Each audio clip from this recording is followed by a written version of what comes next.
فاتحہ۔ بسم اللہ الرحمن الرحیم۔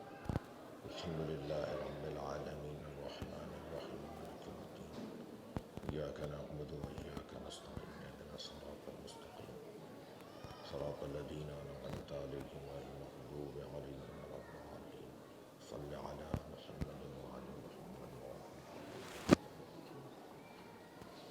برائے خوشنودی امام زمانہ مقدس صلوات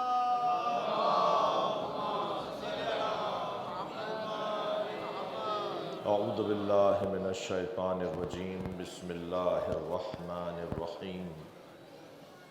الحمد للہ الذی لا یبلغ مدحتہ القائلون ولا یحصی نقماءہ العادون ولا یعدی حقہ المجتہدون، الذی لیس لصفتہ حد محدود ولا نعت موجود ولا وقت معدود ولا اجل ممدود، فطر الخلائق بقدرتہ ونشر الریاح برحمتہ، الصلاة والسلام علی الرسول المسدد المصطفى الامجد المحمود الاحمد، سیدنا و مولانا و مولا الکونین جد الحسن والحسین معانی ابو القاسم محمد، اللہم صل علی محمد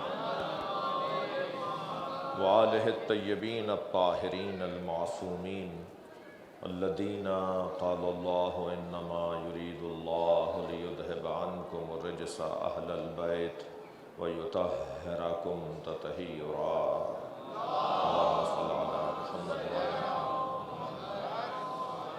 وَلَعْنَةُ اللَّهِ عَلَى أَعْدَائِهِمْ أَجْمَعِينَ مِنْ يَوْمِ عَدَاوَتِهِمْ إِلَى قِيَامِ يَوْمِ الدِّينِ، أما بعد، قال الحكيم في قرآن الكريم، بسم الله الرحمن الرحيم، وما الله يريد ظلما للعالمين، صلوات۔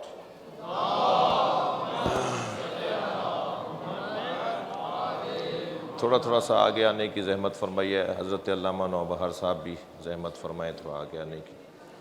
میرے اہل سنت کے برادران ذرا دیوار کے ساتھ بیٹھے ہوئے ہیں، ان سے گزارش ہے وہ بھی تھوڑا آگے تشریف لائیں، ایک صلوات پڑھتے ہوئے تھوڑا سا آپ زحمت فرمائیں آگے آنے کی۔ اللہم صل علی محمد وعلی محمد، اس سے بلند صلوات ہدیہ کریں۔ اللہم صل علی محمد، آپ اور بھی بلند صلوات پڑھ سکتے ہیں۔ اللہم صل علی محمد۔ میں نے آپ کے سامنے سورہ مبارکہ آل عمران کی 108ویں آیت اور سورہ غافر کی ایک آیت سے اشارہ، کیونکہ سورہ آل عمران کی آیت وَمَا اللَّهُ يُرِيدُ ظُلْمًا لِلْعَالَمِينَ ہے، اور سورہ غافر کی آیت وَمَا اللَّهُ يُرِيدُ ظُلْمًا لِلْعِبَادِ ہے۔ ان دونوں آیتوں میں للعالمین اور للعباد کا فرق ہے، اگرچہ یہ وہی فرق ہے جو ھدی للمتقین اور ھدی للناس کے اندر فرق ہے۔ میں عرض کرتا ہوں آپ سے، ہم نے طے یہ کیا، اپنے آپ سے طے کیا کہ ان 5 روزہ مجالس میں توحید، عدل الہی، نبوت، امامت اور قیامت کے موضوع پر کچھ دیر گفتگو کی جائے، یعنی اصول دین بیان کرنے کی کوشش کی جائے۔ اور یہ آپ کو، میرے محترم مجمع کو خاص طور پر، اور بالاخص علماء کرام اور طلاب عظام کو معلوم ہے کہ موضوعات 5 ہیں اور مجالس بھی میرے حصے کی 5 ہیں، مگر ہر ایک عنوان ایک مجلس میں بیان نہیں ہو سکتا۔ ایک مجلس میں اگر توحید کے موضوع پر بات ہو تو یہ اس عقیدے سے زیادتی بعد میں، اپنے ساتھ زیادتی پہلے ہے، اس لیے کہ بات ناتمام رہے گی، بات تشنہ طلب رہے گی، بات مکمل نہیں ہو پائے گی، اور بہت سارے پہلو اور بہت سارے زاویے رہ جائیں گے تو پھر سننے والے جو یہاں تشریف فرما ہیں یا بعد میں ریکارڈ سنیں گے وہ یہ کہنے کے حق بجانب ہوں گے کہ بات پوری نہیں کی، بات مکمل نہیں کی۔ تو اس بات کا احساس رکھتے ہوئے ہم یہ طے کر لیتے ہیں کہ بات پوری نہ ہو مگر بات کچھ تو ہو۔ صلوات پڑھ لیں ذرا نبی کی ذات پر، اللہم صلی علی محمد وآل محمد۔ تو کل کی نشست میں جو میرے محترم سننے والے موجود تھے وہ جانتے ہیں کہ کل کی نشست میں کچھ دیر عقیدہ توحید پر گفتگو رہی۔ آج کی نشست ہماری ہے عقیدہ عدل الہی۔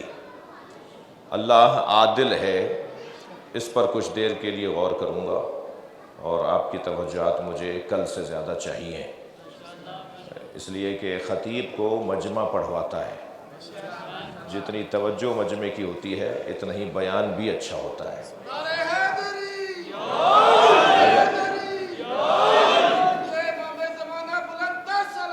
اللہم صلی علی محمد وعلی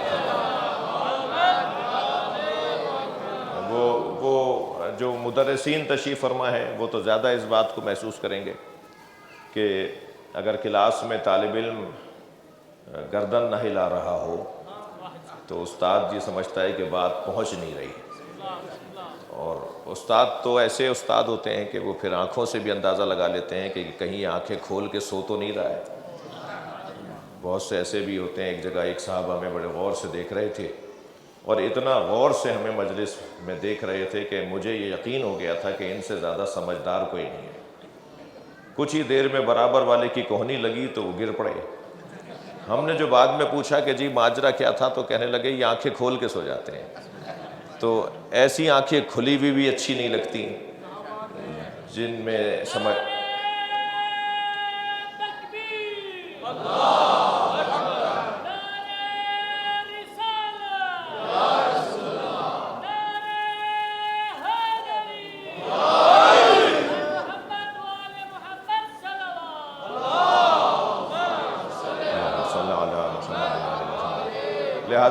لہٰذا آپ کی توجہات کا میں ممنون رہوں گا۔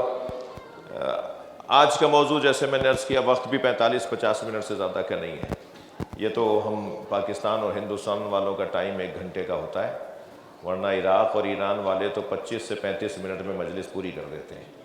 ان کے ہاں 45 منٹ کی مجلس ہوتی نہیں ہے، یعنی خطیب 45 منٹ بھی تقریر نہیں کرتا۔ خود مجھ سے آیت اللہ العظمیٰ روح اللہ الموسوی الامام الخمینی رحمۃ اللہ علیہ کے پوتے سید حسن جب ابھی پچھلے دنوں پاکستان آئے ہوئے تھے تو ہماری ملاقات میں مجھ سے پوچھنے لگے کہ کتنی دیر کی تقریر کرتے ہیں، پوچھنے لگے کتنی تقریریں روزانہ۔ میں نے کہا جی 4 خطاب میرے روزانہ ہیں پہلے عشرے میں۔ تو کہنے لگے ایک خطاب کتنی دیر کا ہوتا ہے؟ میں نے کہا جی 1 گھنٹے کا۔ تو انہوں نے پھر اپنے حالات بتانا شروع کیے، تو وہ حالات یہی تھے کہ جی ہم تو 45 منٹ سے زیادہ کی گفتگو ہی نہیں کر سکتے، ہمارے ہاں بہت اچھا خطیب ہوتا ہے جو 35 منٹ میں بات کو پورا کر دے۔ تو میں ایران میں اس وقت ضرور ہوں مگر پاکستانی ہوں۔ تو ایک صلوات ذرا نبی کی ذات پہ تلاوت ہوتا ہے، اللہم صلی علی محمد وعلی۔ تو مجھ سے تو آپ یہی توقع رکھیے کہ پاکستان والا مزاج ہی رہے گا، لیکن پھر بھی میں اس بات کا احساس کروں گا کہ بہت طویل گفتگو نہ ہو۔ عزیزو، بات یہ ہے کہ عدل، اللہ عالم ہے، اللہ حی ہے، اللہ قادر ہے، اللہ بسیط ہے، پھر اس کی صفات افعالی، اللہ کریم ہے، اللہ خالق، اللہ رؤوف ہے، اللہ ستار ہے، پھر اس کی صفات ذاتی اور صفات افعالی، اور پھر اس کی صفات سے اس کی ذات کی معرفت۔ ہم نے عدل کو اصول دین میں شامل کیوں کیا اور دیگر اللہ کی صفات کو اصول دین میں شامل کیوں نہیں کیا؟ پہلا سوال میرے محترم سننے والوں کے سامنے میرا یہ ہے کہ اللہ کی اور صفات میں ہم نے صرف عدل کو، صفات الہیہ میں سے صرف عدل کو اصول دین میں شامل کیوں کیا ہے، اور صفات کو کیوں شامل نہیں کیا؟ تو میرے کم سن ساتھیوں کے ذہن میں رہے کہ اللہ کی یہ صفت عدالت، اللہ عادل ہے، عدل الہی، اللہ کی صفت عدل، یہ تمام صفات اور تمام اصولوں کی ایک بنیادی صفت ہے۔ یعنی اگر یوں کہوں کہ ساری صفات کو ہم سمجھ لیں اور عدل کو نہ سمجھ پائیں تو ہم کہیں نہ کہیں کسی بند گلی میں کھڑے ہوئے ہوں گے، ہم کسی نہ کسی مشکل کا سامنا کر رہے ہوں گے۔ میں خطابت کے لہجے میں اپنی بات کو روشن کرتا ہوں۔ مولانا پہلے بہت اچھا تھا، اگر اس کو ویسے ہی کر دیں جیسے پہلے آواز تھی تو زیادہ اچھا رہے گا۔ میں اپنے بھائی علی سے اور اپنے لاشاری صاحب سے گزارش کر رہا ہوں، ایک صلوات اور ذرا نبی کی ذات پہ تلاوت فرمانا۔ میں پھر اپنے سوال کو دہرا رہا ہوں کہ ہم اللہ کی صفت عدل کو دیگر صفات پر ترجیح دیتے ہوئے اپنے عقائد میں شامل کیوں کرتے ہیں؟ ابھی پچھلے دنوں حضور ایک نجی ٹی وی چینل کے اوپر میں رہا، میرے ساتھ میرے عزیز بھائی بھی مختلف مسالک اور مکاتب فکر کے اس پہ میرے ساتھ شریک تھے، اور گفتگو تھی قدرت پروردگار کے اوپر۔ ماہ رمضان کے پروگرام تھے، عنوان تھا قدرت الہیہ، اللہ قادر ہے، اس پر بات ہو رہی تھی۔ تو بہت اچھی گفتگو کی دیگر علماء کرام نے بھی، میں نے بھی طالب علمانہ لہجے میں اللہ کی قدرت کو بیان کرنے کی کوشش کی کہ قدرت کو سمجھنے کے لیے اس قادر کو سمجھنا ہوگا جس کے پاس وہ قدرت ہے، اور قادر کو سمجھنے کے ساتھ ساتھ اس مقدور کو سمجھنا ہوگا جس پہ اس کی قدرت چلے گی۔ اس لیے کہ اللہ قادر ہے، اس کے پاس قدرت مطلقہ ہے، مگر قدرت جہاں استعمال میں آتی ہے اس میں بھی اہلیت ہونی چاہیے۔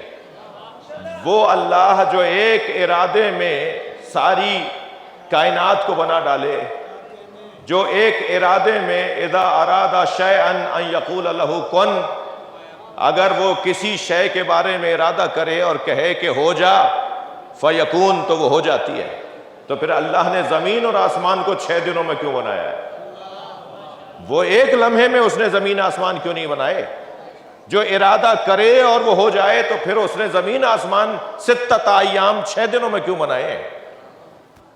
میں اپنی بات کو اور زیادہ مضبوط بنانے کے لیے ایک مثال دیتا ہوں۔ جس امام ہمام کی، جس ضامن آہو، جس سامن الحجج امام کی بارگاہ میں اس وقت ہم سنی شیعہ آئے بیٹھے ہیں، حضرت سے محبت کا اور ارادت کا اور عقیدت کا اظہار کرنے کے لیے، یہی دربار تھا، یہی کچھ ماحول تھا۔ یعنی مطلب میرا یہ ہے کہ زیارت کرنے والوں کی تعداد تھی، حضرت سے سوالات ہو رہے تھے، اور روزانہ طے تھا کہ آج دہریے بات کریں گے، کل مسیحی گفتگو کریں گے، پھر یہودیوں کا دن ہے، پھر مثال کے طور پر موالیوں اور مولائیوں کا دن ہے، پھر چاہنے والوں کا اور پھر مخالفوں کا دن ہے۔ تو روزانہ حضرت سے سوالات کا سلسلہ ہوا کرتا تھا۔ ایسے ہی ایک دن دہریوں کا دن تھا، تو ایک دہریے نے میرے مولا امام رضا علیہ السلام سے سوال کیا،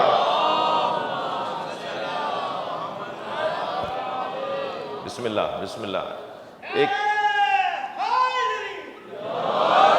ایک دہریے نے میرے مولا رضا سے سوال کیا، اس نے کہا آپ کا عقیدہ یہ ہے کہ ان اللہ علی کل شیء قدیر، اللہ، توجہ میرے ساتھ ہے، اللہ ہر شے پر قدرت رکھتا ہے۔ تو میرے مولا رضا نے بے ساختہ فرمایا لا ریب، اللہ ہر شے پر قدرت رکھتا ہے۔ تو جیسے ہی اس نے یہ سوال مکمل کیا تو اپنی جیب سے مرغی کا انڈا نکال کر حضرت کی طرف بڑھتے ہوئے کہنے لگا، کیا اس مرغی کے انڈے میں اللہ ساری دنیا کو ڈال سکتا ہے؟ میرے مولا رضا نے یہ سوال سن کر اس پر ایک سوال کیا۔ حضرت نے فرمایا تو کرتا کیا ہے، تیرا کام کیا ہے؟ اس لیے کہ یہ وہ قبیلہ ہے جس ذات کی خدمت میں میں اور آپ حاضر ہیں نا، یہ وہ قبیلہ ہے جو لوگوں سے ان کی عقلوں کے مطابق بات کرتا ہے۔ جی، نحن معاشر الانبیاء نکلم الناس علی قدر عقولہم، انبیاء کرام کا یہی طریقہ رہا، ائمہ اہل بیت کا یہی طریقہ رہا کہ لوگوں سے ان کی عقلوں کے مطابق بات کرتے ہیں۔ حضرت نے فرمایا تو کرتا کیا ہے؟ کیا کہہ رہا تھا کہ اگر اللہ ہر شے پر قدرت رکھتا ہے تو کیا اللہ مرغی کے انڈے میں ساری دنیا کو ڈال سکتا ہے؟ حضرت نے اس کے سوال پر سوال یہ کیا کہ تو کرتا کیا ہے؟ اس نے کہا میں نجار ہوں، بڑھئی ہوں، کھاتی ہوں، کارپینٹر ہوں، جی سندھی سرائکی میں کہتے ہیں ڈکھڑ ہوں، ہاں صحیح۔ تو اس نے کہا کہ میں نجار ہوں، کارپینٹر ہوں، حضرت کے ہاتھ میں عصائے رسول تھا، سرکار دو جہاں کا عصا وارث رسول کے ہاتھ میں تھا۔ میرے مولا نے عصائے رسول آگے بڑھاتے ہوئے فرمایا یہ لکڑی ہے، اس سے مجھے تخت بنا دے۔ مولا نے لکڑی آگے بڑھاتے ہوئے فرمایا کہ تو لکڑی سے کام کرتا ہے، تیرا کام لکڑی سے سروکار رکھتا ہے، اس لکڑی سے مجھے تخت بنا دے۔ کہنے لگا میں تخت بنا سکتا ہوں مگر اس لکڑی میں صلاحیت نہیں ہے کہ یہ تخت بنے۔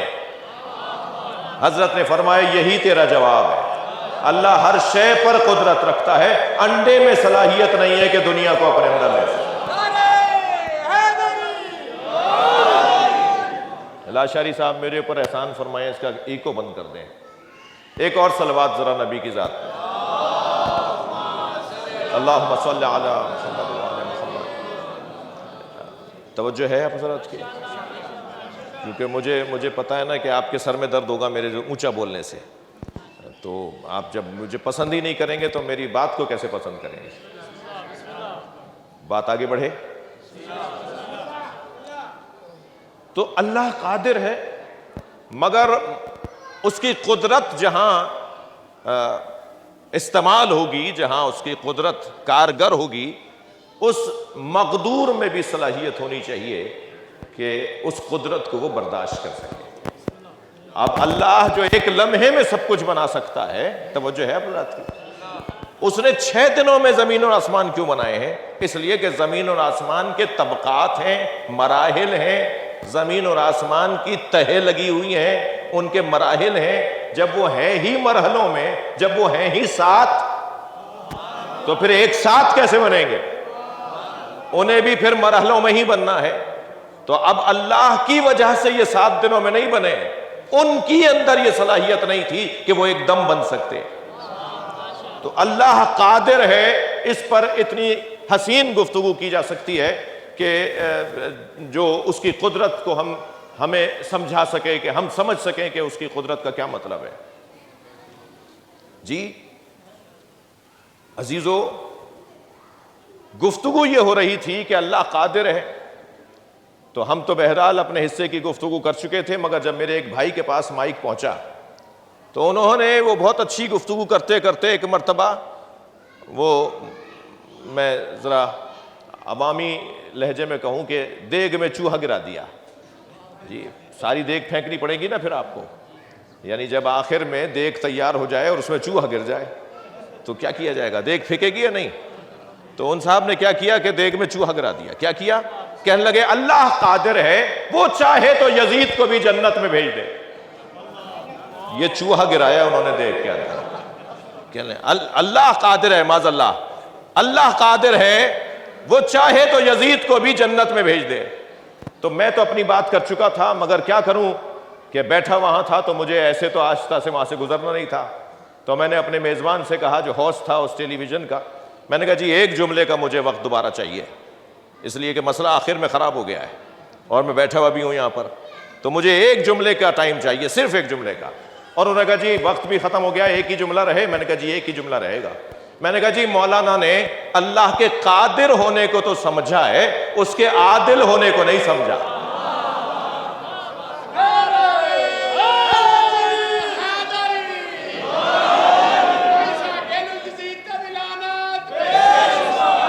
بھائی جو قادر ہے وہ عادل بھی تو ہے،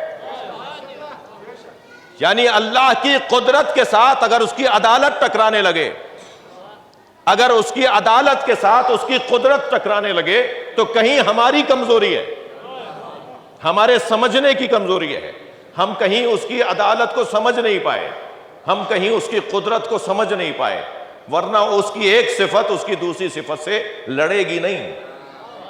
اللہ جہاں قادر ہے وہاں عادل بھی ہے۔ صلوات پڑھنے محمد۔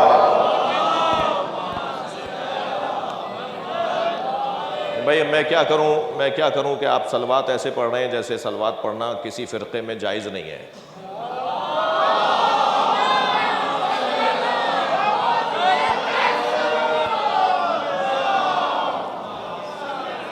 ارفعوا اصواتکم عند صلاۃ علیہ، جب میرے اوپر صلوات پڑھو تو آواز کو بلند کر لیا کرو، نبی فرما رہے ہیں جب مجھ پر صلوات بھیجا کرو تو اپنی آوازوں کو بلند کر لیا کرو، اس لیے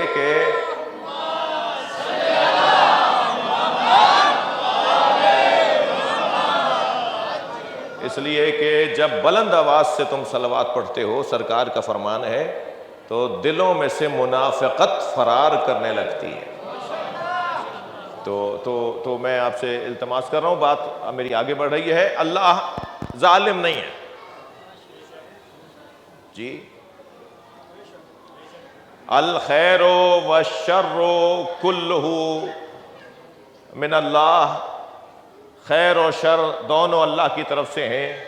یہ ایک نظریہ تو ہو سکتا ہے مگر یہ قرآن مجید کی آیت سے متصادم ہے، اس لیے کہ قرآن مجید یہ کہتا ہوا نظر آتا ہے وَمَا اللَّهُ يُرِيدُ ظُلْمًا لِلْعَالَمِينَ، جی اللہ عالمین میں کسی کے اوپر بھی ظلم کرنے کا ارادہ نہیں رکھتا۔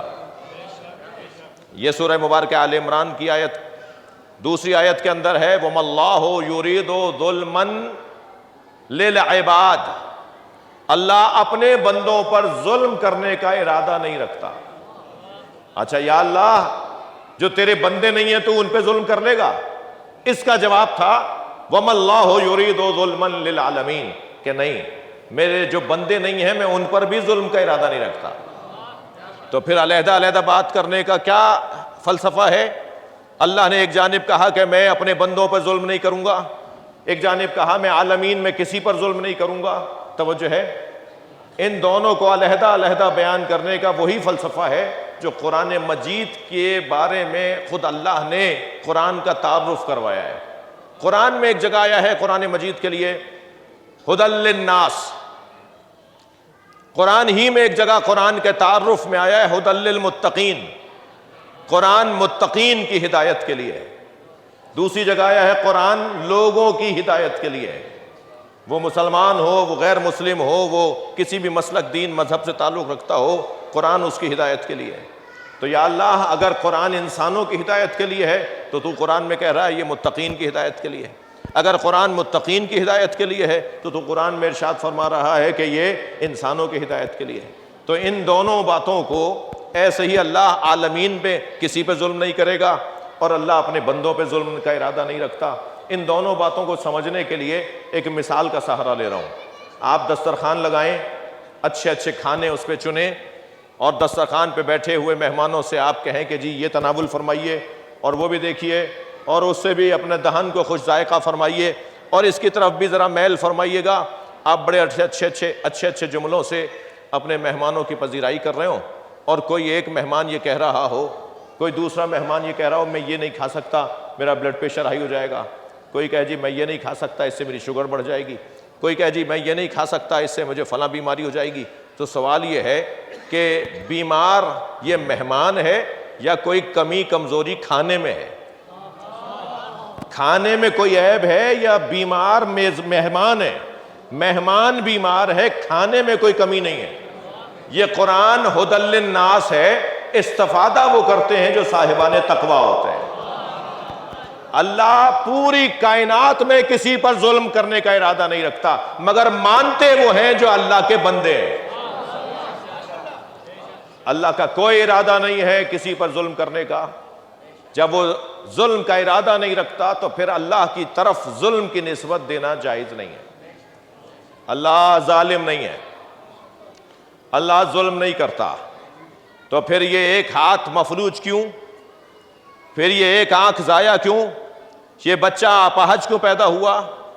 یہ زلزلے سے ہمارا گھر کیوں گر گیا؟ یہ سیلاب سے ہمارا کھیت کیوں اجڑ گیا؟ ایک لمبی لسٹ بنے گی کہ جو قدرت کی طرف سے چیزیں آتی ہیں اور وہ ہمیں برباد کر دیتی ہیں اور ہمیں تکلیفوں میں مبتلا کرتی ہیں۔ تو عزیزان گرامی اس کے بارے میں بھی میں کہتا ہوں سوالات کو اور بڑھا لیجئے۔ اللہ نے سانپ کو کیوں خلق کیا؟ اللہ نے بچھو کو کیوں خلق کیا؟ اللہ نے موذی جانوروں کو کیوں خلق کیا؟ ہر وہ چیز جس میں ہمیں صرف شر ہی شر نظر آتا ہو اور اس کی نسبت بھی اللہ کے ساتھ ہو۔ ذرا صلوات اور نبی کی ذات پر پڑھیں۔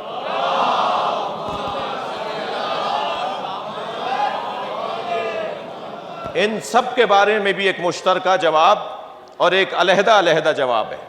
مشترکہ جواب تو یہ ہے کہ کتنی ہی باتیں ہیں جنہیں سمجھنے میں ہمیں وقت لگا ہے، کتنی ہی باتیں ہیں جنہیں سمجھنے میں ہمیں دقت کا سامنا ہے، ہمیں معلومات کی ضرورت ہے، ہمیں کسی اور سے پوچھنے کی ضرورت ہے، ہمیں کوئی سمجھائے اس کی ضرورت ہے۔ کتنی ہی باتیں ہیں جو ہمیں کل سمجھ میں نہیں آئی تھیں، آج سمجھ میں آ گئی ہیں۔ تو پہلے تو ہم اپنے بارے میں سوچیں کہ جو ہم سوچ رہے ہیں کیا ضروری ہے کہ وہی بات صحیح ہو جو ہم سوچ رہے ہیں۔ کچھ دن کے بعد پتہ چلے گا کہ یہ جو سیلاب آیا تھا اس کا نتیجہ کیا ہے، کچھ عرصے بعد پتہ چلے گا یہ جو زلزلہ آیا تھا اس کے فائدے کیا تھے، کچھ مدت کے بعد پتہ چلے گا کہ ان تمام باتوں کے بارے میں جو ہم نہیں جانتے تھے اس کا فلسفہ کیا تھا۔ ایسے ہی جو بچے اپاہج پیدا ہو رہے ہیں، جو کسی مشکل میں مبتلا ہیں، ان سے یقیناً کوئی پوچھے گا تو وہ کہیں گے میں تکلیف میں ہوں، ان کے والدین سے کوئی پوچھے گا وہ کہیں گے میں تکلیف میں ہوں۔ لیکن یہ جو قیامت قریب ہے نا، یہ جو قیامت قریب ہے، اسی قریب والی قیامت میں وہ منظر بننے والا ہے کہ جب اپاہج لوگوں کو، توجہ چاہوں گا، جب مفلوج لوگوں کو نبیوں کی صف میں کھڑا کیا جائے۔ جی جب اپاہج لوگوں کو، مفلوج لوگوں کو، جنہیں مثلاً چلنے پھرنے میں تکلیف ہے، جنہیں دیکھنے بولنے میں تکلیف ہے، وہ جو اپاہج ہیں، جو کسی اور کے محتاج ہیں، انہیں جب نبیوں کی صف میں کھڑا کیا جائے گا اور محشر میں پوچھنے والے پوچھیں گے کہ یا اللہ یہ تو نبی ہیں، یہ کون ہے کہ جنہیں نبیوں کے ساتھ کھڑا کیا گیا ہے؟ تو جواب یہ آئے گا کہ یہ نبی نہیں تھے مگر یہ اپنے عمل سے نبیوں کا کام کر رہے تھے۔ نبیوں کا کام یہ ہے کہ وہ اللہ کی طرف توجہ دلائیں، اور ایک اپاہج کا کام یہ ہے کہ صحت مند لوگوں کو اللہ یاد دلوائے۔ صلوات پڑھیں گے آپ حضرات؟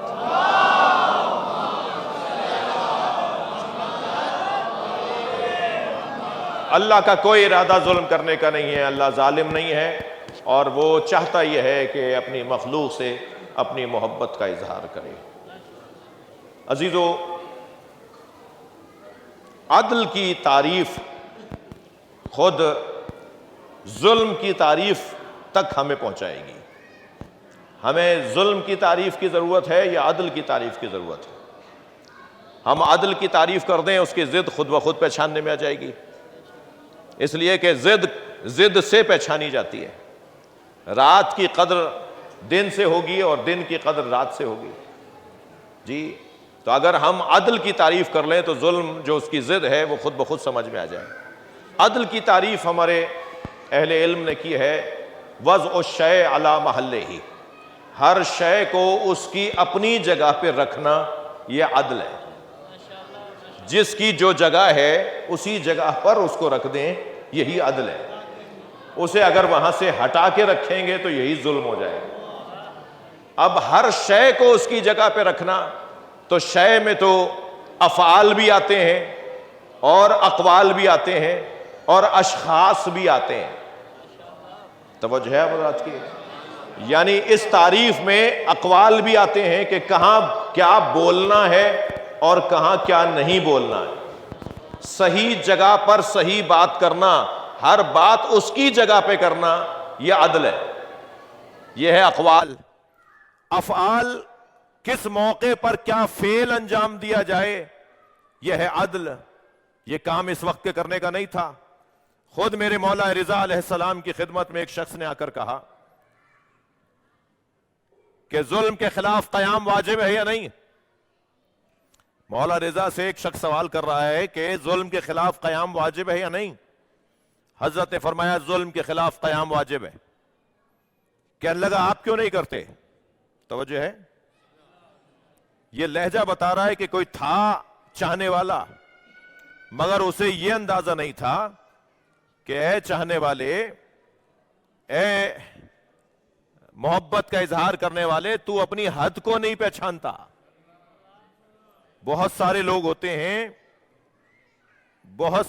ہوتے ہیں کہ جو اپنی حدوں کو نہیں پہچانتے۔ جی، اور سارا مسئلہ ہی ہمارے ساتھ، ہماری مملکت میں، ہمارے علاقوں میں، ہماری برادریوں میں مسئلہ ہی سارا یہ ہے کہ اپنی حدوں کو پہچاننا ایک بڑا ہنر ہے۔ جی، جب سرکار دو جہاں تشریف لے گئے معراج کے اوپر، تو ہر جگہ تو جبریل تھے، مگر سدرۃ المنتہا کعبہ قوسین و ادنا پر جبریل نہیں نظر آئے. سرکار نے مڑ کر دیکھا تو جبریل کچھ ٹھہرے رکے کھڑے تھے. حضرت نے مڑ کر دیکھا, فرمایا جبریل آگے آؤ. تو حضرت جبریل علیہ امین نے فرمایا یا رسول اللہ ھذا موقفی, یہ میری جگہ ہے, الذی وضعنی اللہ, جو اللہ نے بنائی ہے, اور ایک قدم بھی آگے بڑھوں گا تو جل جاؤں گا. یعنی جو اپنی حدوں کو پہچانتا ہو پھر ہم اسے علیہ السلام بھی بولتے ہیں. جبریل علیہ السلام اور جو اپنی حدوں کو نہ پہچانتا ہو, جو یہ ہی نہ جانتا ہو کہ مجھے کیا کہاں بولنا ہے, کیا کہاں کرنا ہے, کہاں یہ کام نہیں کرنا, تو پھر ہم اس کا احترام کیسے کریں گے؟ توجہ ہے نا حضرات کی؟ تو یہ بہت سارے لوگ ہوتے ہیں جو اپنی حدوں کو نہیں پہچانتے. تو یہ شخص کیا کہہ رہا ہے میرے مولا رضا سے؟ کہتا ہے کہ ظلم کے خلاف قیام واجب ہے. حضرت فرمایا واجب ہے. کہنے لگا کیوں نہیں کرتے آپ؟ حضرت فرمایا کہ نماز ظہر واجب ہے یا نہیں؟ شریعت میں نماز فجر واجب ہے, ظہر عصر مغرب عشاء واجب ہے. حضرت نے فرمایا نماز ظہر واجب ہے یا نہیں؟ کہنے لگا واجب ہے. حضرت نے فرمایا پڑھو. وقت تھا چاشت کا, صبح 9-10 بجے کا ٹائم تھا. حضرت نے فرمایا نماز ظہر واجب ہے, پڑھو. کہنے لگا ابھی وقت نہیں آیا. حضرت نے فرمایا یہی تمہارا جواب ہے, ظلم کے خلاف قیام واجب ہے مگر ابھی وقت نہیں آیا ہے. تو کہاں کیا کام کرنا ہے, کہاں کیا بات بولنی ہے, یعنی قول میں بھی مجھے پتا ہونا چاہیے کہ یہاں یہ بات کرنے کی نہیں ہے. افعال میں بھی ہمیں پتا ہونا چاہیے کہ یہ کام یہاں کرنے کا نہیں ہے. اسی طرح اشخاص کے بارے میں بھی یاد رہے کہ وضع الشیء علی محلہ یعنی عدل, ہر شخص کو اس کی جگہ پر بٹھانا عدل ہے. بس جو شخص اپنی جگہ آ کر بیٹھے وہ عادل ہے, جو کسی اور کی جگہ بیٹھے.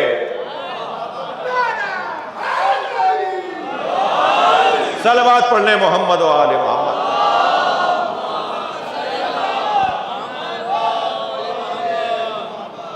اور اس سے بہتر صلوات پڑھ لیں.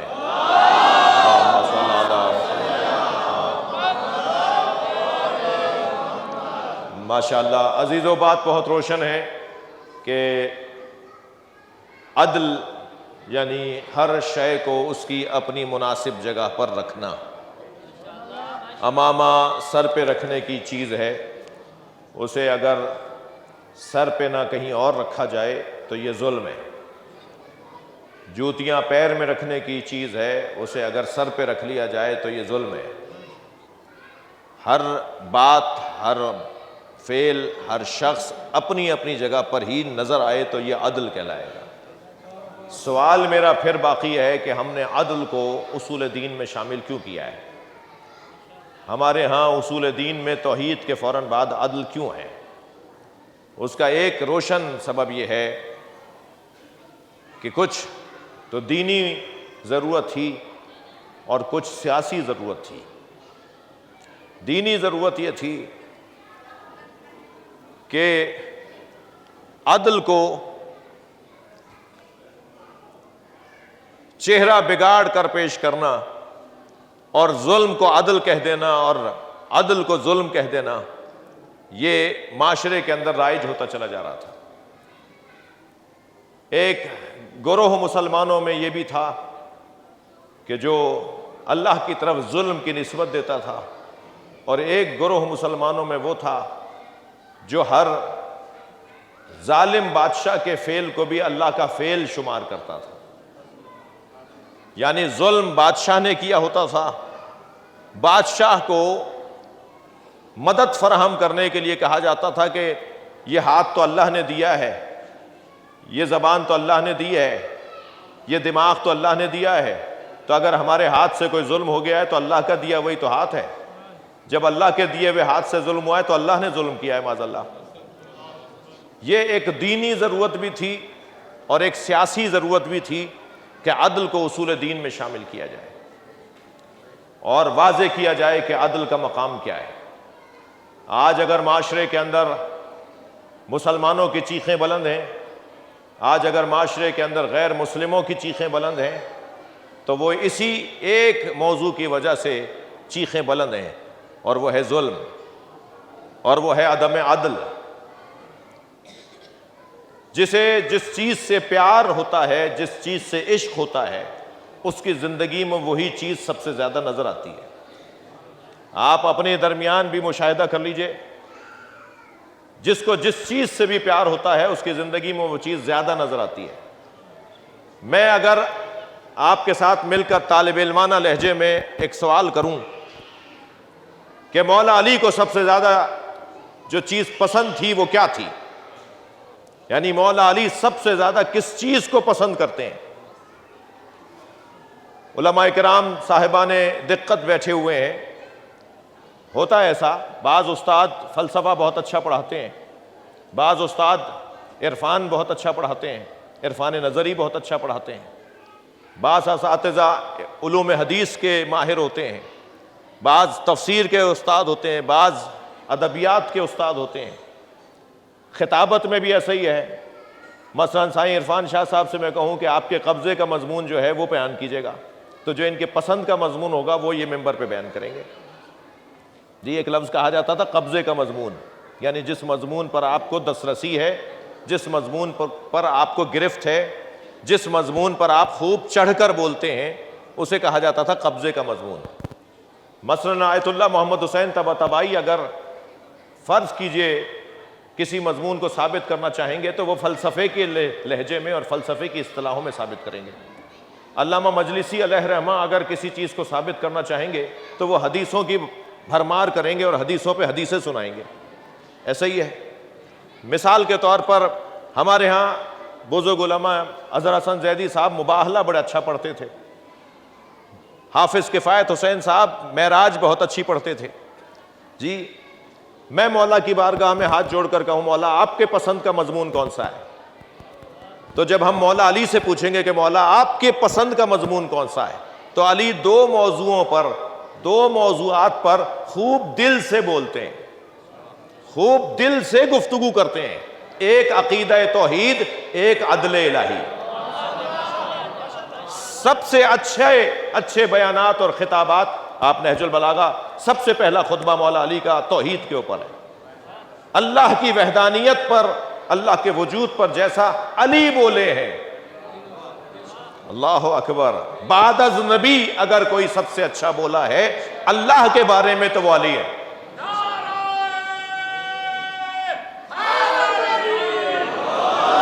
اپنی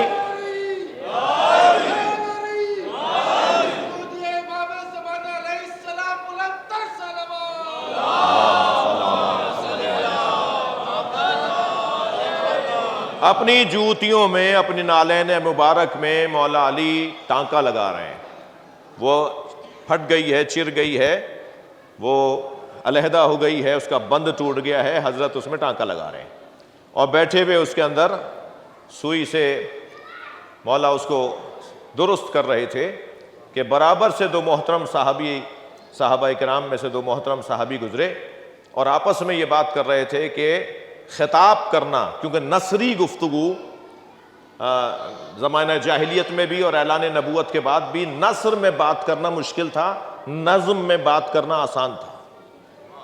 ہاں یعنی یہ لوگ گفتگو ہی اشعار میں کیا کرتے تھے، مکالمے اشعار میں ہوا کرتے تھے، پوری غزلیں، ہزاروں اشعار یاد ہوتے تھے ہر فرد کو، نثر میں بات کرنا مشکل تھا۔ تو آپس میں بات کرتے ہوئے گزر رہے ہیں کہ نثر میں گفتگو کرنا یعنی خطاب کرنا کتنا مشکل ہے، اور اگر کوئی خطاب کرے اور پورے خطاب میں الف کا حرف نہ آئے، یعنی پورا خطاب ہو بغیر الف والے الفاظ پر، ایسے الفاظ چنے بولنے والا بولتے ہوئے جس میں الف والا کوئی بھی لفظ نہ آئے، مولا مسکرا کے دیکھتے ہیں اور کہتے ہیں علی کے لیے آسان ہے۔ اور مولا نے 900 کچھ الفاظ پر مشتمل خطبہ دیا، تھک تو نہیں رہے آپ؟ 900 کچھ الفاظ پر مشتمل خطبہ دیا مولا علی نے، جس خطبے میں کوئی ایک لفظ ایسا نہیں ہے جس میں الف آیا ہو، اور آپ کو سن کر مولا کی محبت میں اضافہ ہوگا کہ اس خطبے کا موضوع توحید ہے، اللہ کے بارے میں بات فرما رہے ہیں، اللہ کے بارے میں ارشاد فرما رہے ہیں۔ اور کوئی لفظ ایسا نہیں لے کر آئے جو الف والا لفظ ہو۔ ایسے ہی ایک دن اپنی ابا کو رفو کر رہے تھے، ابا تار ہو گئی تھی، اس کو رفو کر رہے تھے ابا، تو ایسے ہی محترم شخصیات برابر سے قریب سے گزری اور یہ کہنے لگی آپس میں کہ خطاب کرنا مشکل ہے، اور زیادہ مشکل ہے کہ کوئی خطاب کرے اور اس میں نقطے والا لفظ نہ آئے، یعنی کوئی ایسا لفظ نہ ہو جس میں نقطہ آتا ہے، بغیر نقطوں کے الفاظ بولے وہ اور خطاب کرے۔ مولا مسکرائے اور فرمایا علی کے لیے آسان ہے، اور میرے مولا نے 1000 کچھ الفاظ پر مشتمل خطبہ دیا جس میں نقطے نہیں ہیں، اور اس خطبے کا عنوان بھی توحید ہے۔ جی عزیزان گرامی، علی کا پسندیدہ ترین مضمون عقیدہ توحید یا عدل الہی۔ جو عدل کو اپنا پسندیدہ مضمون قرار دے، آپ کی دقت کا میں ممنون ہوں، جو عدل کو اپنا پسندیدہ مضمون قرار دے اس کی زندگی میں بھی عدل ہی عدل نظر آئے گا۔ جو توحید کو اپنا پسندیدہ مضمون قرار دے وہ مخلوق الہی میں بھی وحدہ لا شریک نظر آئے گا، یعنی وہ ہوگا مخلوق مگر اس جیسی مخلوق کوئی نہیں ہوگی۔ جی علی علی ہے جی، وہ مخلوق میں بھی اپنا شریک نہیں رکھتا ہوگا، اس لیے کہ اس نے توحید کو اپنے اندر جذب کیا ہوا ہے۔ عدل علی کا پسندیدہ مضمون جی۔ ویسے تو نشانیوں کے ساتھ جینے والے لوگ ہی جیتے ہیں، جو نشانیاں کھو کر رہتے ہیں نا وہ بھیڑ میں گم ہو جاتے ہیں۔ علامتوں کے ساتھ جینا ہی ہنر ہے جی، علامتوں کو ضائع کر کے رہنا کوئی ہنر نہیں ہے جی۔ میں کیوں بتاؤں کہ میں کون ہوں، میرا کام بتائے کہ میں کون ہوں، ایسا ہونا چاہیے مسلمان کو۔ مسلمان کو ایسا ہونا چاہیے کہ مسلمان کا کام بتائے کہ یہ کون ہے۔ ویسے بھی اللہ رسول اور مولا علی کو شناختی کارڈ والا مسلمان نہیں چاہیے جی، کردار والا مسلمان چاہیے، اس کا عمل بتا رہا ہو کہ یہ مسلمان ہے۔ کسی نے دیکھا نہیں تھا کہ بت ابراہیم نے توڑے ہیں، مگر سارا شہر کہہ رہا تھا یہ کام ابراہیم کا ہے، کام بتا رہا تھا نا کہ کس کا ہے۔ حضرت ابراہیم نے ہر بت کو کچھ نہ کچھ توڑ پھوڑ کی، کسی کی آنکھ پھوڑی، کسی کی ناک کاٹی، کسی کا گھٹنا پھوڑا، کسی کی ٹانگ توڑی، کسی کا پیٹ پھاڑا جی، اور بڑے بت کے گلے میں کلہاڑی لٹکا دی۔ اور جب یہ لوگ واپس آئے اور انہوں نے بتوں کا یہ حال دیکھا تو آپس میں کہنے لگے ہو نہ ہو یہ اسی کا کام ہے جسے ابراہیم کہتے ہیں۔ کسی نے دیکھا نہیں تھا مگر کام بتا رہا تھا کہ ابراہیم کا ہے۔ آمادہ ہے ایک جملہ کہوں؟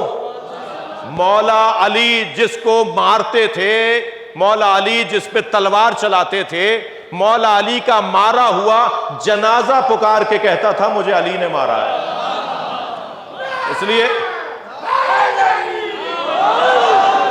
اس لیے کہ علی اگر عمودی تلوار چلاتے تھے نا، اگر میرے مولا عمودی تلوار چلاتے تھے تب بھی برابر کا کٹ کے گرتا تھا، اور افقی تلوار چلاتے تھے تب بھی برابر کا گرتا تھا۔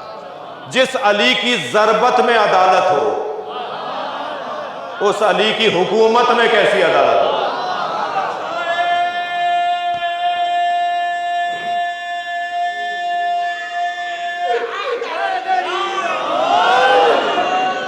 عدل مولا علی کا پسندیدہ ترین مضمون۔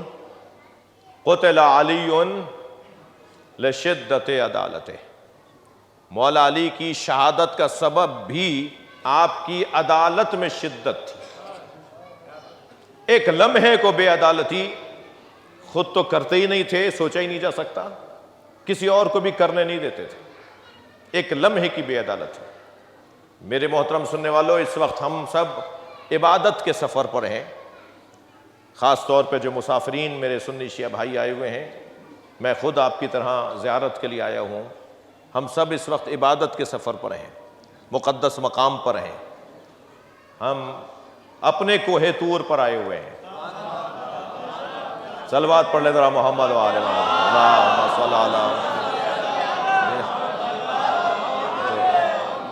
تو ہمیں اللہ کی تجلی ہمیں یہاں نصیب ہو سکتی ہے، ہم یہاں اللہ کی تجلی دیکھ سکتے ہیں۔ یہ ابواب، یہ اللہ کے ابواب میں سے، اللہ کے بابوں میں سے، اللہ کے باب، بہت سارے اللہ کے دروازے ہیں، ان میں سے ایک دروازہ اللہ کا ہی ہے۔ ہم اللہ کے دروازے پر آئے ہوئے ہیں اس وقت۔ انتم باب اللہ، یہ کہا ہے نا ائمہ کے لیے، ان ہستیوں کے لیے کہا گیا ہے کہ یہ اللہ کا، اے اہل بیت آپ اللہ کا دروازہ ہیں۔ تو ہم اس دروازے پر آئے ہوئے ہیں، اور یہاں ایک دعا ضرور مانگ کر جائیں، بہت زیادہ آپ کو زحمت نہیں دینی، میں اپنی بات کو آج مکمل کر رہا ہوں۔ ایک دعا ضرور مانگ کر جائیں کہ اس وقت عالم اسلام مشکلات میں ہے، اس وقت مسلمان خاص مشکل میں ہے، مسلمانوں کی حمیت اور غیرت کا مسئلہ اس وقت ہر زمانے سے زیادہ شدید ہوا ہے۔ لہٰذا ہم زندہ رہیں گے تو پھر اس بحث میں الجھیں گے کہ یہ سنی ہے یا شیعہ ہے، ہم زندہ رہیں گے تو پھر اس بحث میں مبتلا ہوں گے کہ یہ بریلوی ہے یا دیوبندی ہے، یہ شیعہ ہے یا یہ سنی ہے۔ ہمیں وہ زندہ رہنے دیں گے۔ آیت اللہ خمینی کی برکتوں میں سے ایک برکت، امام خمینی کی برکتوں میں سے ایک برکت یہ انقلاب اسلامی ہے۔ وہ فرماتے ہیں کہ تم ہاتھ کھولنے اور ہاتھ باندھنے پہ لڑ رہے ہو، تم اس بات پہ الجھ رہے ہو کہ کھولنے ہیں یا باندھنے ہیں، تمہارا دشمن تمہارے ہاتھ کاٹنا چاہتا ہے۔ جب ہاتھ ہی نہیں رہیں گے تو باندھنے کی اور کھولنے کی بحث کہاں ہوگی؟ تو دشمن ہمارا اس طرح سے ہمیں دیکھ رہا ہے، اور اس وقت جو ظلم اور زیادتیاں مسلمانوں کے ساتھ، خاص طور پر فلسطین کے موضوع میں، خاص طور پر بیت المقدس کے حوالے سے جو مسلمانوں کی مشکلات ہیں، پریشانیاں ہیں، اس میں ہمیں اپنا کردار کم سے کم، توجہ چاہوں گا، کم سے کم اپنی دعاؤں میں انہیں یاد کرنے کی صورت میں ضروری ہے۔ میں کچھ نہیں کر سکتا، میں وہاں جا کر ان کی حمایت نہیں کر سکتا، تو کم سے کم اللہ کی بارگاہ میں جب دعا کرنے لگوں، اور وہ بھی ایسی جگہ پہ کہ جہاں اولیاء الہی کی آمد ہے، جہاں فرشتوں کا نزول ہے، جہاں روزانہ کرامتیں ہی کرامتیں نظر آ رہی ہیں، جہاں مریضوں کو شفا مل رہی ہے، جہاں نابیناؤں کو بینائی مل رہی ہے۔ میں خود اپنی آنکھوں سے کوئی 10 معجزے یہاں دیکھ چکا ہوں جی۔ ویل چیئر پر آیا تھا، پیروں پہ چل کے واپس گیا ہے جی۔ نابینا آیا تھا، آنکھیں لے کر واپس گیا ہے۔ بہت سارے واقعات اس صحن شفا میں ہوتے ہوئے نظر آئے ہیں۔ ہمیں مانگنے کا ڈھنگ آنا چاہیے۔ یہ کریم ابن کریم دینے کو تیار، یہ دینے والے لوگ ہیں، یہ اس نبی کا نواسا ہے، یہ اس مولا حسین کا پوتا ہے جنہیں اللہ نے بنایا ہی دینے کے لیے، یہ اس دنیا میں دینے کے لیے آئے ہیں۔ امام رضا علیہ السلام،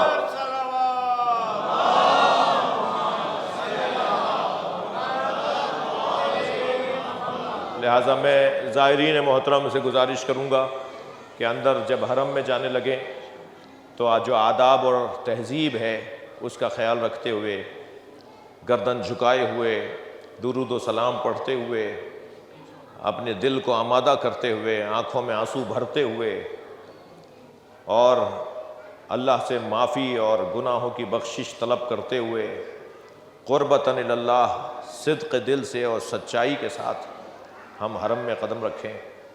یاد رہے کہ کہیں ایسا نہ ہو کہ کسی قدم پر، کسی مرحلے میں ہمارا سامنا کسی ایسی شخصیت سے ہو رہا ہو اور ہم اس کا ادب نہ کر رہے ہوں، کسی کو کوہنی نہ لگنے پائے، کسی کو دھکا نہ لگنے پائے۔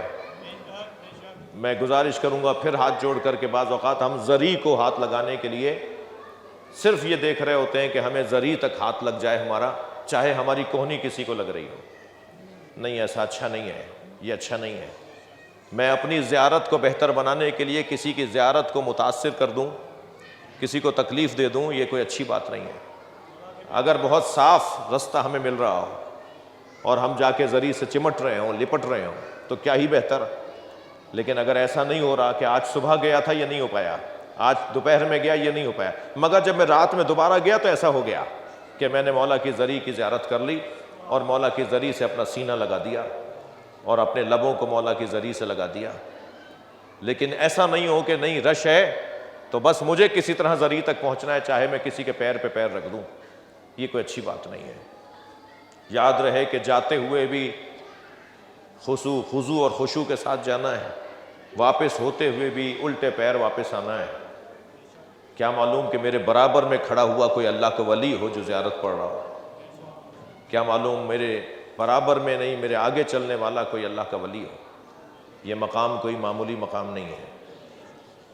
اس وقت کی تنگی ہے، مجھے کل بھی آپ کی خدمت میں حاضر ہونا ہے، تو آگے کی مجلس کے لیے مجھے اجازت دیجیے کہ میں کچھ گفتگو اس حوالے سے آئندہ کی مجلسوں میں کروں۔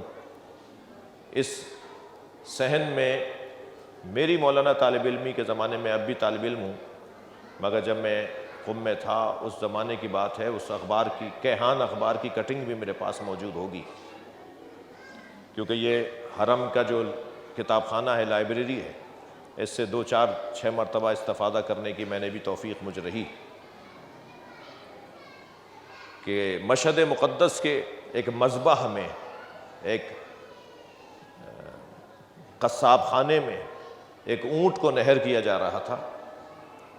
وہ اونٹ رسی چھڑا کر بھاگتا ہے اور مشہد کے شاہراہوں پر مختلف رستوں کو لیتا ہوا حرم کی طرف آتا ہے۔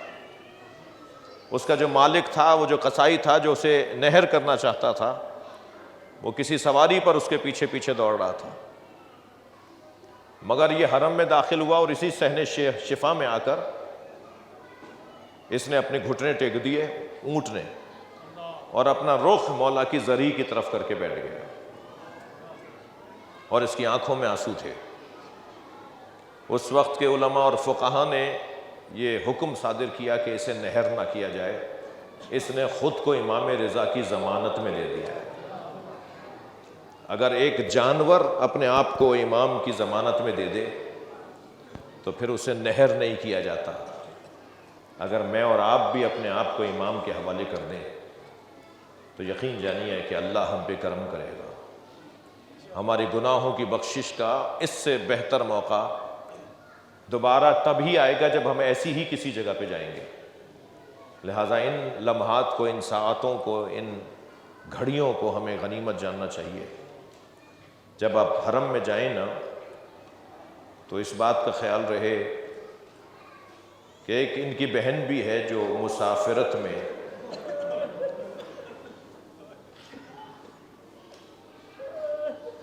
شدت تب کی وجہ سے